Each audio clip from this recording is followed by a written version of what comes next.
Hey everybody, this is Heather and Jenny with Surviving Darkness, and we are on episode 12. So 3 months we've been recording, and I think that we've been learning a lot from each other. Yes. By doing this, because it seems like things are coming out that I had forgot about or you had forgotten about, and then like we'll say something that triggers those memories and you're like, oh yeah, do you remember such and such happened? And I think it's been, I would say it's been I don't know the word that I want to use for it. It's healing, but at the same time, I guess sometimes you got to go to the root of things to heal. So sometimes it's been a little draining. Yes. It's almost at the end of the episode, you're like, I'm tired. And it's just so much coming out. And then with a lot of the things that have come out that I've found out about you and Mom, this last week I've been really angry. Just the whole week, because of some of the things that I've found out. And then as we're talking, even during the episodes, it's like things that have happened, it's like before it just happened. Mm-hmm. And now it's like, I'm questioning, well, why would that even happen? Yes. It don't even make sense. What was the purpose of doing that? Yes. And those are things that I hadn't thought about before. I mean, it just happened. Yeah. That's so right. Now it's like I'm questioning what was the motive behind any of that? What was the reason for any of that? And what sense did it make? Right. Which none of the stuff we made, went through made sense. But, like you said last night when we were talking or whatever night that was, for the one situation to put you back in a situation where you could have been extremely hurt and physically and everything. And when we were talking, I didn't think anything about that until you said, well, where was Dad? And I was like, well, he was at work. And you were like, where were me and Mom? Y'all were in bed. So I was set up with a person that I was looking around the room trying to find something to knock in the head with because he wasn't taking no for an answer. I was put back in that situation one-on-one with you two in the house, knowing that he had already supposedly sexually assaulted a coworker also. Yeah. And then you were like, let me guess, you had to call Dad afterwards at work. And I was like, well, yeah. So I know that you've been in similar situations, or you wouldn't have known that after it's all over, you got to call Dad. Yeah. To make sure that you're okay. Like that was the reasoning behind it. Just let me know that you're okay. Well, if you know that there's a possibility or a huge possibility that you're not going to be okay, me as a parent would never put my kid in that situation. That's why us talking, it's like these new things click, because that didn't seem abnormal to me at the time. No. It was just something that we were on such high alert and bound by fear and everything else that we didn't reason out those things. We didn't say, well, what's the purpose of this? I mean, even if I record him saying, yeah, he did something to that coworker, what were we going to do with that? Right. Where was it going to go? It was going to go nowhere. Mm-mm. It was just another reason to put someone else in our path to cause more pain. Yeah, that's exactly right. Yes. And like you say, we didn't even question a lot of things that happened during that time. And looking back on it now as we're talking about it, and, like you were trying to find the word, and I'm like you, I'm trying to find a word. I think it is kind of therapeutic to be talking about this and to get things out, and for us to be able to talk to each other about the stuff, because we never were able to do that before. And so, like, you're made more aware of the things that I went through and vice versa. And it's not like, I was telling my husband the other day, I said, it's not like one person went through worse. I said, but at the same time, I feel like mine was not nearly as bad as yours and mom's. And, it's still trauma, and it's still so messed up. So messed up when you think about how normal is supposed to be. And our lives were not normal. But the thing is we lived in it. Mm-hmm. And we were constantly in survival mode that we did not even realize how abnormal our life was until we got out and saw what a normal is sort of supposed to look like. I don't even know if there's actually a normal out there. Right. But what semi-normal should look like, because that was our norm. Mm-hmm. Being in survival mode was our norm. And I think that's a lot of the reason why now, like we've talked about that before, but with like our spouses and stuff too, it's when something happens and we get in like an argument with them or whatever, and it gets heated, it's like you're put back in that corner. Mm-hmm. And it's hard because you're like, no, I've already survived through this. I went through this. I'm not doing this again. Right. And then that switch just flips, and you are just ready to go. You know what I mean? Like ready to fight, ready to do whatever you have to do to get out of that situation, because it's like, no, I'm not, my mind is not letting me go back to anything like that again. Right. So, and I've had to learn to sort of reprogram, because we were, you stay in that fight or flight, but we never really had the flight. That wasn't an option. And I've had to learn to walk away when I get angry. It's okay to run from the issue right then. Right. If you know that it's going to cause more issues if you explode. Do you, like, I know that there were things that happened in the past with Dad and his family and, his dad. And we don't know, and there's no way for us to know everything that happened, but do you ever think that maybe we know that something happened with his dad and his sibling? Mm-hmm. Do you ever think that there was something that happened to him like this? Probably. In that situation with his dad? I figure it's been generation after generation after generation. We just don't know where it started. Right. Yeah. I never thought about, I mean, of course, the dad and the daughter, but it's the cycle. It's a cycle, and I don't know where it started or how many generations back it goes, but it's like, if it happens to you, you do it to someone else. And it just keeps going and on until somebody decides, it happened to me. I know how it made me feel, and it's not going to happen. Yes. With my kids. Yes, exactly. Yeah.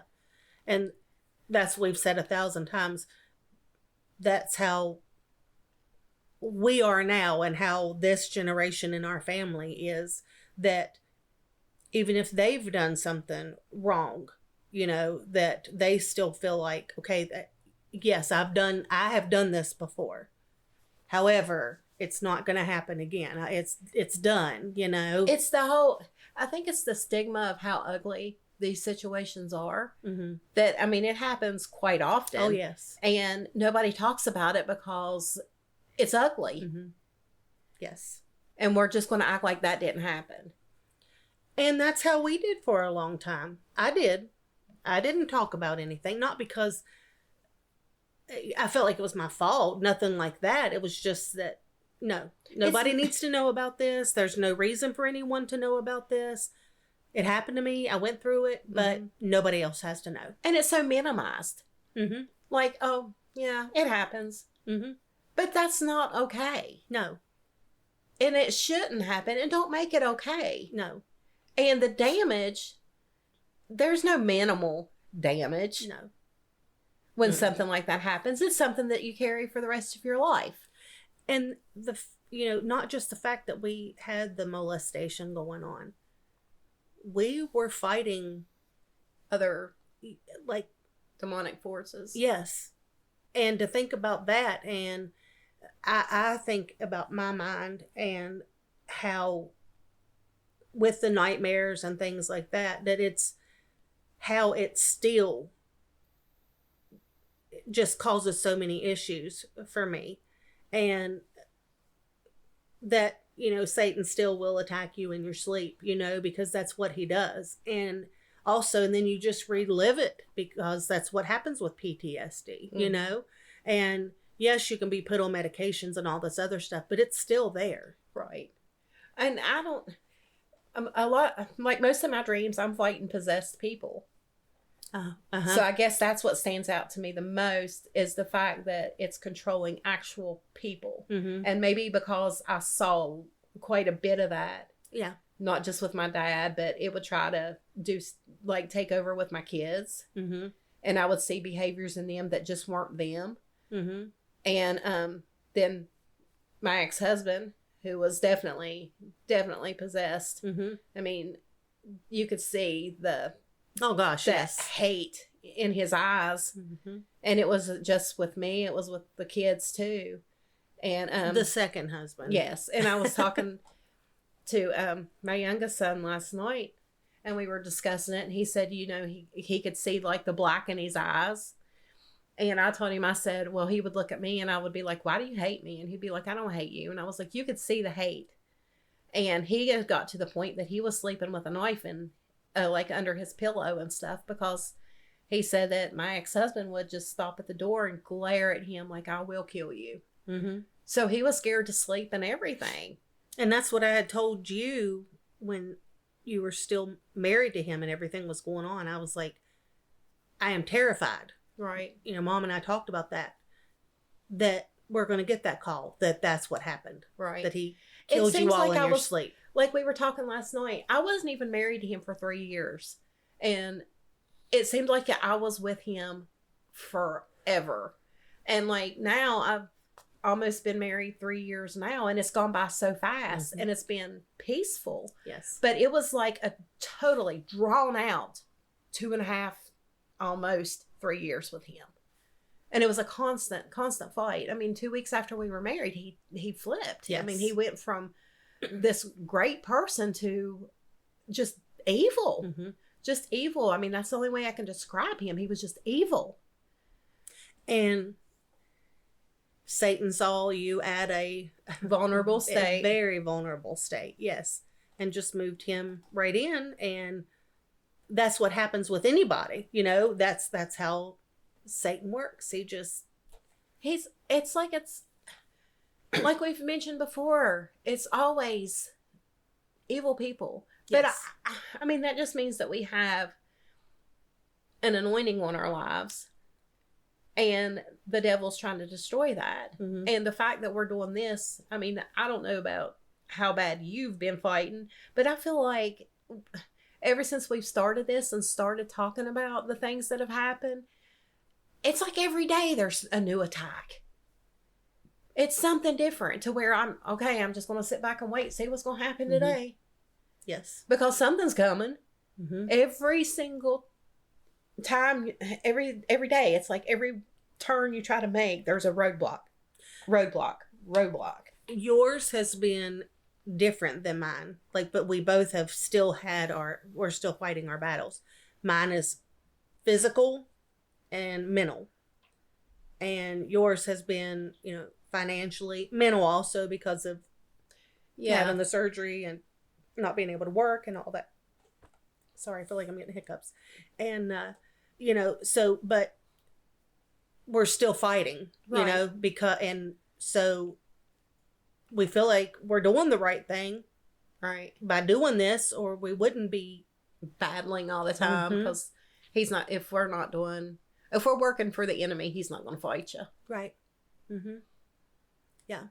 And that's what a lot of people, they think that once they start going to church and get saved and everything, that it's all easy. No, that's when the devil comes at you the hardest, because he don't have you no more. Yeah. And he is out to kill, steal, and destroy, and he's going to do whatever he's got to do to get that done. Mm-hmm. And he knows your weaknesses. He knows what works to draw you in, or what to use against you. Mm-hmm. And so that's what he does, you know? Right. So, or what's going to be the most tempting to you, or however you want to say it, you know? So, yeah. And that's, to me, that's how you ended up with that person. Yeah, with your ex. Yeah. Because it was not a good time. Right. But he knew what to say. He knew everything, how to say it, you know, just the right things to say and how to treat your kids and everything too. And then, like you say, okay, like the flip, I mean, the switch was flipped. I can't say that tonight at all for anything, but yeah, it was completely different. Yeah, within 2 weeks. Mm-hmm. I mean, he got along with my first ex and everything else. And then after we got married, he was jealous of the first ex. Mm-hmm. I mean, he would put him down constantly and caused issues there, caused issues with my kids. Yeah. I mean, he totally tried to destroy everything. And isolated you. Yes. Big time. Yes. I mean, you lived right beside of our mom, but you didn't go over there, and she didn't come over, you know, because of him. Right. So, you know. Right. So. Yeah, he used a whole lot of guilt and stuff like that to control. And I wouldn't come over very much if he was there. I mean, I still would come see you, but not as much if he was around, because you never knew what you were going to get. Right. You had no idea what you were going to get. Right. So he could be friendly. Come on in. Yeah. You want something to drink? Or he could be like glaring the whole time. Yes. You didn't know. You're right. And that's what I lived with, not knowing what I was going to wake up to. Am I going to wake up to the, cheerful person? Yes. Or am I going to wake up to the one you woke up today? Which is what we grew up with. That's what we grew up with too, though. And that's another thing that I was talking to Mom about, a situation where, you know, someone is like, it's history repeating itself, and the little mind games that I think I don't know. I know Dad did, and I don't know if both his brother and sister or whoever did it or not, but this whole, I'm going to set you up to do something, and I'm going to say, you know, it's okay if you do it. It's okay if you do it. Go ahead. It's fine. It's fine. And then as soon as you do it, they're mad. Yeah. I was just testing to see if you would actually go through with it. And that stuff right there will send me over the edge quicker than anything else. Yes. Don't test me. Mm-hmm. I want you to be real. Either you want me to do this or you don't. Yes. You just simply say, yeah, I'm fine with that, and be fine with that. Mm-hmm. Or say, no, I'd rather you not, and this is why. And stop with that too. Mm-hmm. I can respect that a whole lot more than saying, oh yeah, go ahead, do that. Go ahead, that's fine. And then get mad because I did it. Mm-hmm. Yeah, that's exactly right. Yes. I have a hard time dealing with those mind games. And like you say, I think it's because that's what we lived forever. Right. And Mom, I still feel like she just struggles so much. And a lot of it is trauma. Always having to second guess herself, because even when she was making the right decisions, it was turned around that it was wrong. Yes. And that was with everyday stuff. You know? Just anything. Now, I want to say this too, because this is something that, like I said, I've been dealing with a lot of anger this past week, because there's been things that we've talked about that I did not know about and that came out. And then there's still part of me that feels really guilty, because I feel like we get on here and we just, I don't want to say bash Dad, but, you know, I guess in a way it kind of does, and then I feel guilty, but it's all the truth, you know? I mean, I don't know. I'm kind of conflicted with things. Right. And I don't know how to explain that, because it's hard for me to process in my mind. Right. And I think I know that's how it has always been forever. Yeah. You know, when we lived at home, And he was our dad, like a dad was supposed to be, you know. It was like, okay, you know, this is great. And then within a day, it was gone. Right. And everything was back to just hellacious, you know. And yes, there were other factors that determined how he acted or what happened, what circumstances we were in. But it still just makes it hard to not be conflicted in my mind. And you've talked about forgiveness, and forgiveness is for us personally and not for that person. And I've tried to do that. And I know that when he was really, really sick, and right before he had, you know, gotten sick or had the surgery, we talked about things, and I did forgive him, you know, and to help take care of him and everything the whole time he was sick. And then I guess at some point I've picked that back up or whatever, you know, but it's hard when you look back at everything that you've gone through and know that it's just shouldn't have happened, and not still feel anger, bitterness, and try to just let it go. For me, it is. You know, it I'm not speaking for you or for anybody else, you know, but that's something that I've really had a hard time with the past, well, for several years. But when we've been talking about things lately and more stuff has come out, like I said to you the other night, I just, like, whenever you found out about what was going on with me, that's kind of how I felt. Like, if he was here, it would not be a good situation. Right. You know, so, and I don't know. I think that I have been kind of depressed in the past few weeks and anxious and, you know, things like that. And I've had a lot going on, you know, right. So that stresses you out anyway. But I think that that's a lot of it too, is reliving. But it's good to get it, to talk about it. Right. To get down to the root of the issues and yes, and talk through and deal with it. Like, I mean, just like last week, us talking about that situation, and, you know, it just hitting you. I don't even know why that even happened. Right. Mm-hmm. I mean, those are answers we're never going to have, but it's out there. It's like, well, you know, it happened, but it don't make sense. Yes. And before it was like it happened and you just didn't, it just happened. It's just how it is. Yeah, you didn't question anything because, like you said, we just lived it. It was everyday stuff. None of it made sense. We just had to move on to the next battle. Yeah, that's exactly how it was. Yeah. Yes. We didn't have time to process what happened at that moment because, hey, we got something else coming our way. Yeah, that's exactly right. We were like kung fu fighters. What's next? Yeah, that's exactly right. Yes, and you never knew what it was going to be. Right. Who was going to be involved in it? What sadistic thing's going to happen next? Mm-hmm. Yes. Yes. No, you didn't. You just didn't know. And yeah, unless you've been in that situation, it would be hard to comprehend. Mm-hmm.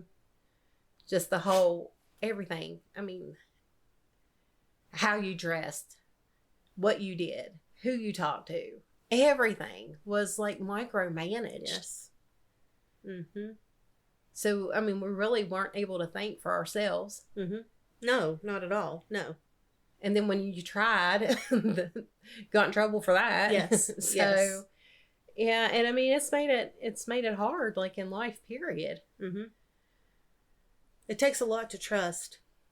A whole lot. And like I said, I have a lot of good people in my life. I do. I have a lot of good friends. But in order to actually get to open up to people about everything, and not just this, about my whole life. Right. I don't have a lot of people that I have done that with. Right.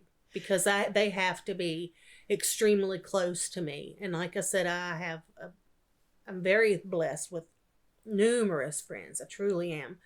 But before this, there was very few that knew everything. I had started to open up about things, about 2 years ago, more, but not in depth. Right. So, you were talking about the things that, like, you would do this or we would do this and it would be the wrong thing or whatever. And then it just made me think about some of the ways that things were turned around on us. And one of the things I was thinking about was I had a boyfriend that I wasn't supposed to have. And anyway, so, teenager, you kiss, you do, all that stuff, whatever. But anyway, I was told what I had done and where I had done things or whatever. I'm not saying like sexually or anything like that. I don't mean like that. But I was told where things happened and all of this. And it was said, yeah, because that thing was there and saw everything that was going on and it knows, and that's how I know because it told me. No. My diary was what told you. That's what told you. Because the way that it was worded when it was said to me was exactly how things were written in my diary. Right. And it might have just been, something about seeing them at school or whatever, Right. But the way that it was worded, it was exactly how my diary was. Right. And, diaries. And that made us think that we were constantly being watched. Yes. Mm-hmm. Every little move, which, I mean, we probably were. Mm-hmm. But it made it more so that way. Yes. But then there were times that we would be accused of stuff that didn't happen. Yeah. And it was like pushed on you so much that you started to question, did I do that? Yeah.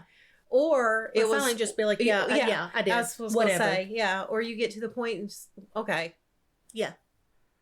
That's exactly fine. Right. Yeah. Just do whatever you're going to do. Just whatever. Right. Because nothing I say is going to convince you that otherwise, you have it in your head and that's the way it is. So, and we were talking about the generational curses. I feel like I'm moving around, but I'm just thinking about things as, just anyway. But I had a conversation this week with a cousin of ours, and I found out that there were numerous people in the family who have done things to him and probably to other people in the family. And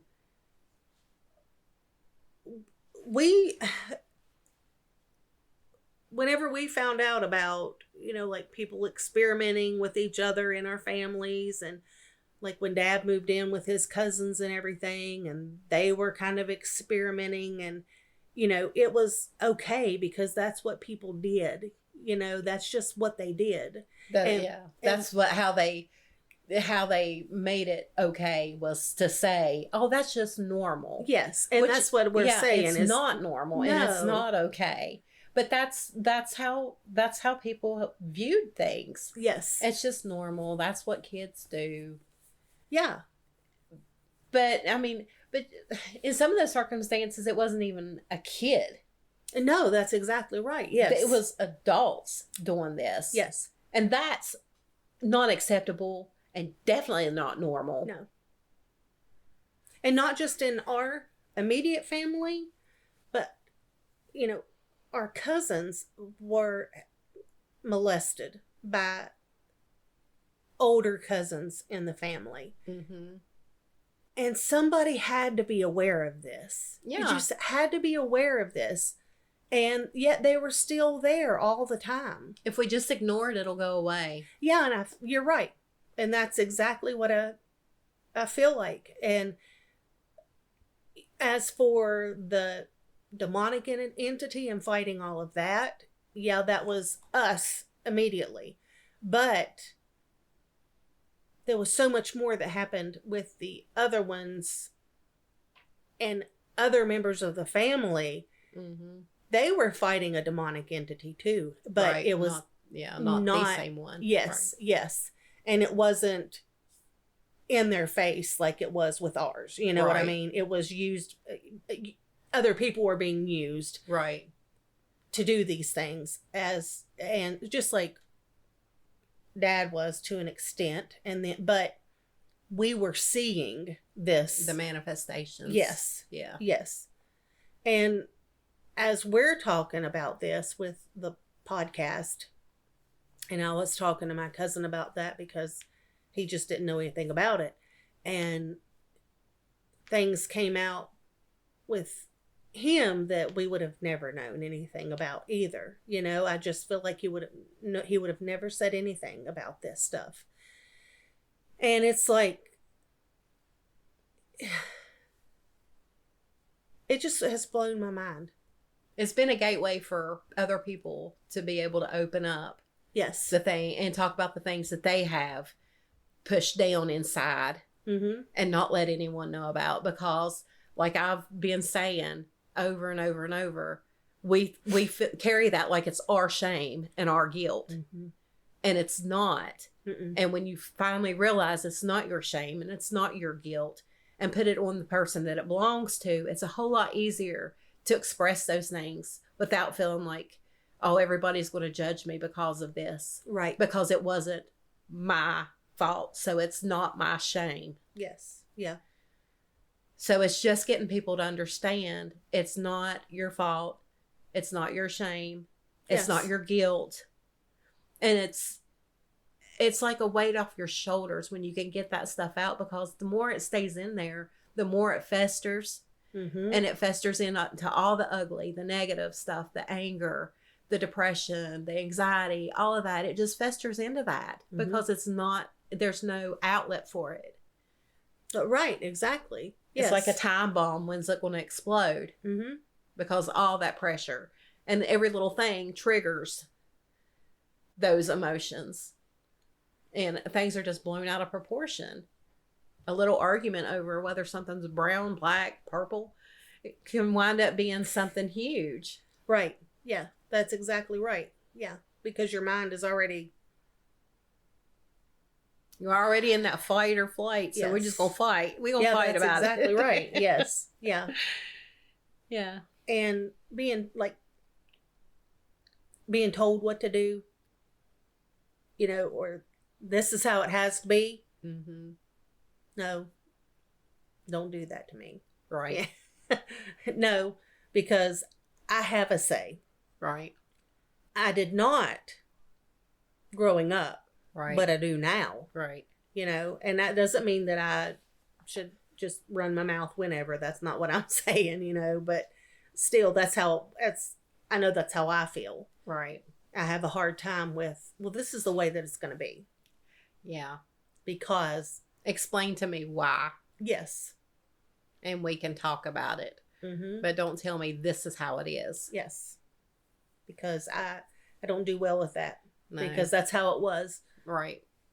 Growing up. I've noticed too, as I've gotten older and have dealt with a lot of heartache and stuff, that how I word things has changed. I try not to go at people accusatorily or like in a manner that makes them on the defensive automatically. And I mean, you can word things like, you did this or you did that. Well, that's automatically going to make someone defensive. You word it as like, when this happened, this is how I felt. Right. People are more receptive to that than what they are you going at them. Well, you said this and it made me mad, yada, yada, yada. So I've learned too in communication how to not have those explosive arguments by expressing myself just a little bit better. Before I was one of those, this is how it is. You're going to do it my way. And that's just how it's going to be. And if you hurt me or hurt my feelings, I'm going to come at you and I'm going to tear you to shreds. So, I mean, I've noticed just in the past few years that I've sort of, I guess, mellowed out with that. It's a lot easier just to get along with people than to fight with them. It is. But you wouldn't know that, right? It is, but sometimes it's hard. It is. It is. None of us are perfect. And when you hold everything into, like you say, it comes out negatively. Yes. Yes. And so that's what I've been trying to work on too with myself, is do things a little bit differently, because I tend to just shut down.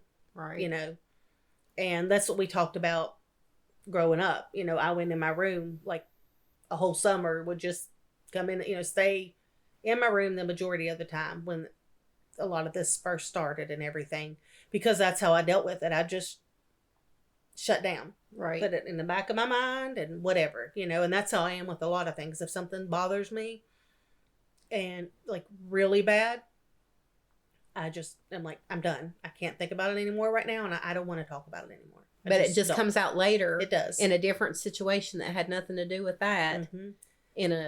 In a blown up way. Yeah. And that's why I'm kind of glad that we're doing this too, because it does allow me to get some of the things off of my chest that I have felt over the years, and knowing that you understand it too. And, you know, my husband is very understanding about things and has always let me talk about everything, but he's not been there. And it's different than to just get it off of your chest versus someone saying, yeah, I get it. And what's strange is, like, when you called me the other night, I mean, I had talked about the stuff on the podcast and it just came out easy. Mm-hmm. But when you called me the other night, I don't know if I wasn't expecting that question or what, but I was like, I felt like I couldn't talk about it right then. I was like, what is wrong with me? Mm-hmm. Because, I mean, I just shared it with everybody, and now you're asking me questions, and I'm like, I can't talk about this right now. Right. And it might be just I wasn't prepared for those questions. Because I was quiet. I was like, I don't know how I want to word this. Yes. Like, I don't know. And it's different, I feel like, when we're just sitting here talking about things versus being put on the spot. Right. You know, because it was just you and me, and like. Yeah, you just like called me and then you spurred this question on me. I'm like, yeah. Yes. Mm-hmm. Yeah, that's who and that's when and that's how, and yeah, it's different whenever you just share it rather than someone coming out and asking you a question about that. I was like, well, I thought we just discussed this the other day. Do we need to discuss it? Yeah, and that's true. Yeah, I get that. Like, I've already talked to you about this. You know what's going on. I don't want to rehash it. We're good. You know? Right. But because I didn't know any of this stuff. It was a shock to you, and you're clarifying. Yes, and I'm like, what are we in talking the world? about the same person? Yes. Yeah. Yes. And that's how it's been with this stuff, because since we've been doing this podcast, I've found out a lot of things, you know, that you went through and that have happened, and Mom also. And it's been very difficult to hear them and, you know, not be really, really angry, but, you know, at the same time, not be like, well, goodness gracious, what am I complaining about? You know, I didn't go through anything compared to what you all did. So I don't know how to explain that feeling. I guess maybe guilt, because I did not know that you all went through so much. And like you said, as we're talking about things, something triggers something in your mind. And I've said that too, that I had forgotten about this or whatever. And I still don't think that I went through as extensive as what you all did, but I don't know, you know what I mean? Like, right. Nothing with the letters, nothing with all the different men, you know, not like that. But I don't know what else is in there that I don't remember, is what I'm trying to say. When I think about, like, my teenage years, my young adulthood, I feel like I was so misunderstood by everybody. Mm-hmm. It's almost, I mean, we talked about how it was like, I felt that I was looked at like you got to be careful around her because, you know, she'll get you in trouble over, you know, that situation there. But also because of the stuff I had to wear, the things I had to do, I felt like a lot of the adults looked down at me like I was trash. Mm-hmm. Like I was trying to sleep with everybody's husband. Right. And everything else. And that bothered me too because I didn't want anybody else's husband. I didn't want anybody messing with me, period. Yeah. And you didn't have a choice. Right. And that bothered me too. I'm like, why can't someone see how miserable I really am? Mm-hmm. I was like, why can't someone see that how awkward I am in these clothes? How awkward I am, period. Right. And I mean, it would really hurt my feelings when I would get these snide remarks from people. And I'm like, I didn't do anything to you. Right. I'm like, why are you coming at me like that? Or why are you wearing that? Mm-hmm. Why? What are you trying to accomplish with that? Mm-hmm. I'm just trying to survive. Thank you. Yeah. And that's what you wanted to say, but you couldn't. We couldn't say anything at all. Right. You know? And that's exactly, I mean, that's probably why we have such issues with like wanting to lash out and stuff, because we weren't able to set people in their place and say, you know, you don't really have the right to talk to me like that because you don't know what I'm going through. Yeah, exactly. Yes. We couldn't do that. So now it's like when someone does something, you want to let them know, this is what I'm going through and you better just back up. Mm-hmm. And really, I mean, that's not the way to handle it either. Mm-hmm. So, I mean, I really have learned to just try to hold my tongue, wait until I've calmed down. And sometimes I realize, you know, it really ain't even worth addressing. Mm-hmm. Just let it go. Me, on the other hand, have the one one situation that we had recently, I think that you handled very well. Because you didn't address it. You didn't feed it. And you just, sometimes that takes wisdom, is to see the situation and know that person and know that that's what they're looking for, is a reaction. They're looking for you to say something. And when you don't, it takes all the steam out of their engine, and they just have to just quit because they're not getting anything from you. Right. Mm-hmm. And I mean, I would do that too when people would come at me. I'd be like, listen, I've got adult things to do. I don't have time to argue with you right now. You have a blessed day. Right. And that seemed to make them angrier than engaging with them.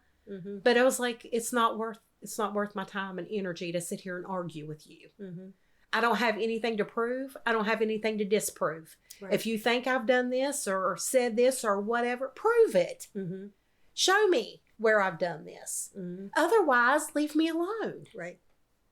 Yes. And that's pretty much, I feel like that's what we did. Mm-hmm. I'm not going to feed it. Right. And eventually you're going to see how ignorant you're looking in this situation. Mm-hmm. And how things are. Yes. Yeah. So I think that in that situation, I think you have grown and you have learned, because the person that you were before probably would have wound up on that person's doorstep if you knew where she lived. I mean, the person before would have got on her bike, right, and rode to their house because they called your sister a name. Yes. Well, I did. I was going. I know. Yes, that. Well, you know, you just don't, some things you just don't do. Whether you're 14 or 15 or 13 or whatever, you just don't, you always take up for your sister. Right. Even if it's riding your bike in the rain, you do it. You're going I'll be at your house in an hour. Yes, exactly. I don't know, I was pretty mad. I could have been pedaling really quick. Right. But yeah, that was the person you were before. So I think that you don't see it, but I see you growing and not fighting those battles the way that you would have before. You're starting to mellow out some. And I guess that is kind of where we are in the process too.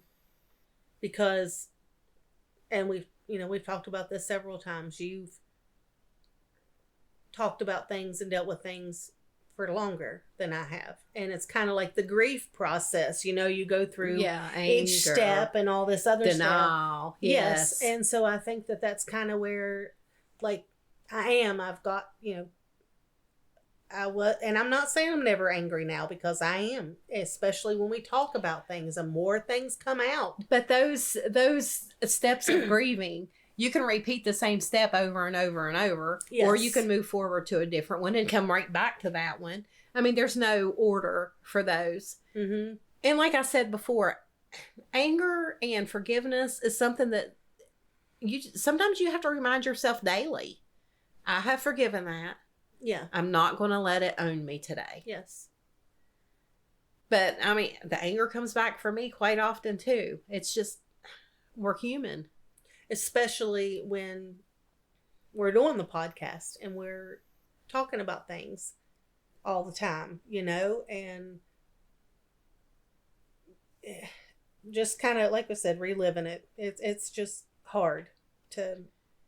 And just you saying that the other night, well, let me guess, you had to call him after it was over.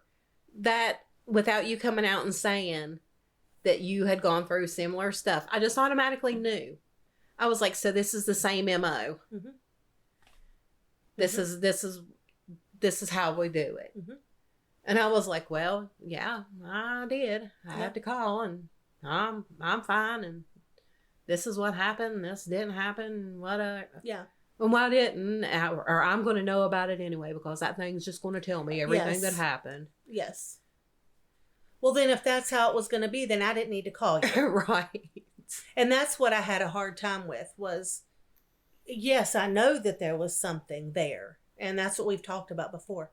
Absolutely. I've seen it. I know that there was something that was there. I mean, I watched straight in front of me my dad go from being my dad to his whole face, like his eyes distorting everything, that a person cannot do that on their own. They can't do that. Right. So yes, there was definitely something else there. Mm-hmm. No doubt whatsoever.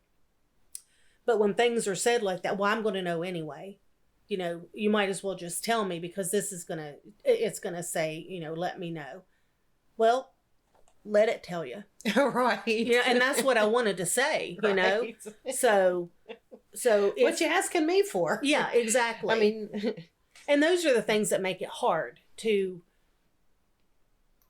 forgive, or or forget about. And you will never forget about it whatsoever. But living that and knowing that you were manipulated every day, right. Or if not every day, because I wasn't getting manipulated today because you were, right. or, that's how it was.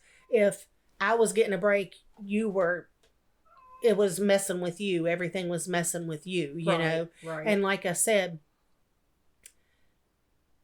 as I've gotten older, closed doors are something that bother me, because, and I didn't think about it at that time, but, if you were told to pull the door shut, you knew something was going to happen. Right. Or, we had that big fan, you move it over in front of my room, make a lot of noise so I couldn't hear anything. Right. I didn't think about that big fan, but yes. You're right. And it was very loud. Mm-hmm. Or, and looking back, I didn't know this at the time that's what was going on, but, yeah, Jen, why don't you just go on in there and lay in the bed with your mom? That's fine. I'm probably going to be up all night anyway, because I work midnight shift and I just can't sleep, Well, that's so whatever could happen. Right. With you. Right. So I didn't know that. Right. At that time, I didn't know that. But that's how they were. And these are things that you think about now, and, just little triggers. And having a door shut all the time. And I'm really struggling with this because my little one likes to turn the lights off just randomly. And I'm not scared of the dark, like to walk into a room in a dark room, but the light goes off like that and I panic. Right. You know, because I'm not ready for it. Right. And, you know, we always had things happen quickly like that. Right. And it's like, and I'm just like, immediately, turn the light on. And then I have to say, you cannot do that. You just can't do that to me. You know, right. I can't explain it, but, you know, but you just can't do that. Right. And, you know, just. See, that's another thing that I noticed last night. Before, I would have to have some kind of little bit of light. Yes, me too. Mm-hmm. I couldn't do like pitch black because I had to be able to see. But the power was off and I was sitting in the living room and I mean, there's no porch lights, no street lights, no nothing. So that is like the darkest it's been in a long time. And part of me wanted to turn on the flashlight. But another part of me was like, nope. Nope, I'm not going to do it. And I sat there, pitch black, and didn't sit there and worry about if something was going to come at me. Yeah. And before, I couldn't have done that because I can't see if something's coming at me. Yeah. But I was like, no, that's the reaction that the enemy wants. So I just sat there. I was like, I'm not going to be scared anymore. I'm just not going to be scared anymore. You can't hurt me. I will sit here with it pitch black, not know if you're coming at me or not, and I'm not going to be fazed by it. Right. So, I mean, I know I can see that I'm healing. Yes. And that may not have even been like that 2 months ago. But I can see the healing that's going on. Because I'm like, I have control over my life now. Yes. I have control of what reactions things are going to get. And I'm like you. I always had to have, even if it was just a little nightlight, you know, something like that in the hallway right outside of where I was, something. And I actually have told my husband this. I'm like, I attribute a lot of it to him too, because, you know, I could wring his neck some days. But since we've been married, it's kind of been my safe place. And I'm like you, I can go to sleep, no lights on whatsoever, don't have to have anything on. Right. And, you know, I sleep on the couch a lot of times because of my back. And we have a little light that we leave on in the kitchen just because in case our little guy will get up in the middle of the night or whatever. And when I go lay back down on the couch, I turn it off. And it's dark. And I'm like you, I would not have been able to do that before. Because bad things happened in the dark. Right. There was no light, you know, none. Right. A lot of times. There was nothing, you know. Right. It was all by feel and hearing. Yes. Yeah. Yes. And just, so yeah, I understand what you're saying about that because I have thought about that numerous times too. And I'm like, yeah, I can be in the dark and be okay with it. Not when he turns the light off and I'm not prepared for it. Right. That's different. Right. You know? Right. But, you know, if you know it's going to be dark, you're good. Yeah. I can walk into a dark room, not panic. And I used to and not before be able to do you that. had to, that light switch had to be right there. As soon as you, before you got in the door, you reached your hand over and did that. Yes, because you didn't know what was in the room. No. And like we talked about, we didn't know what was going to be where. You know, if you're going to see something in the room or if there was going to be hatchets somewhere, you know, things in positions that they shouldn't be, you know. And so, you know, you turn your light on and you're exposed to these things that are terrifying. Right. And, you know, so if you always had the lights on everywhere, then it was still scary, you know what I mean? But it wasn't like such a surprise. Right. You know. So Well, I've noticed too that I guess the one thing that I still struggle with is mirrors. mm-hmm. I still want to go and look at an angle to see if there's a message written on them. Mm-hmm. Because that was the thing, though I would have messages written in blood on my mirrors. And I go at an angle to see if there's anything written so that I'll see it before anybody else does. And there's nothing there. I don't remember things being written on mirrors for me. It was on pieces of paper and left in my bed. Mine was the big mirror in our bedroom. Yeah. Yeah. Or stuck on the wall with something. But mine was paper. Yeah. With, writing that was very different. And then, like you said, pictures turned upside down. With blood on them. Mm-hmm. It was always that putrid smelling blood. Mm-hmm. Yes. Yeah. But yeah, I would have messages written on the mirror that was on that dresser or whatever, the big round mirror. Mm-hmm. Like an old vanity. And it would be like you would catch it sort of out the corner of your eye. Mm-hmm. It wasn't like noticeable looking straight on, but you would like the way I walked into that room. It was the way the dresser was. You would catch it at an angle, so I would see that there's something on the mirror. Mm-hmm. But to look straight on, it's hard to see it. Right. So now when I walk in and I look at a mirror straight on, I'm like, wait, let me go to the side and make sure there's nothing there. Mm-hmm. And I don't know. It's just subconsciously I check the mirror just to see if there's any writing on it. And these are things that I don't know that we'll ever get over. Right. Because it was so many years and so many times of experiencing that stuff, You see places where you're healing and where you're growing, and then you see places where you're just sort of stagnant. Yeah. I'm at a standstill right here. But we're cognizant of it, so that helps. Mm-hmm. We're recognizing that, this is still an issue. These are things that still get me. So subconsciously you're looking at that. But once you recognize that that's going on, then consciously you can say, I'm not going to look at the mirror at an angle because there's nothing there. Yes. So it's just changing your thinking. Mm-hmm. We've just been all over the place today. I know. We've covered a lot of stuff and a lot of just gone different angles. I feel like we've just been everywhere today, but that's okay. Mm-hmm. Yeah, because just things that we feel like we needed to talk about, evidently, Right. So not each time do we have to have a outline or whatever, PowerPoints or whatever, Right. So, right. Yeah. So I guess we'll wrap that up for episode 12. Yes. We'll have episode 13. That just seems so weird. I know. 13. Yeah. Maybe we should skip that number. I'm just kidding. No.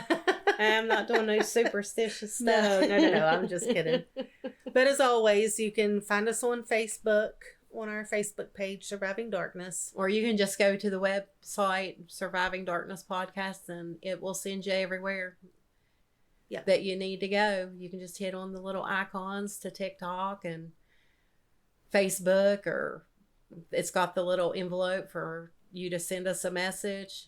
So, like, just right there on our website, you can go anywhere you want to go and watch all the episodes also. And like, we had somebody ask us about all the episodes and kind of wasn't up to snuff with how it works, technology. If you're on Spotify and you go to Surviving Darkness, the podcast on there, and just hit follow, then it will tell you each time a new episode comes up also. So, that's just another thing I wanted to throw out there. And it's recorded. Yes. It's not, hey, we're going live at 12 o'clock on Fridays. Right. So you can listen to it anytime you want to listen to it. You do not have to listen to it at 12 o'clock on Friday. Correct. Yes. Yeah. You listen at to your it leisure. at at your own convenience. Yes. That it's there. All the episodes are there, and you can listen to them whenever you want to. Mm-hmm. And I know a lot of the older generation, even I feel like sometimes I'm in the older generation. I don't understand all this technology either. Right. But it's not like when I did radio ministry, or we did my radio ministry, that, hey, it's Saturday at this time. And if you miss it, then you miss it. Right. No, it's there. It's there anytime you want to watch it. Yes. So, well, you all have a good week, and we'll be back next week. Thank you all for listening.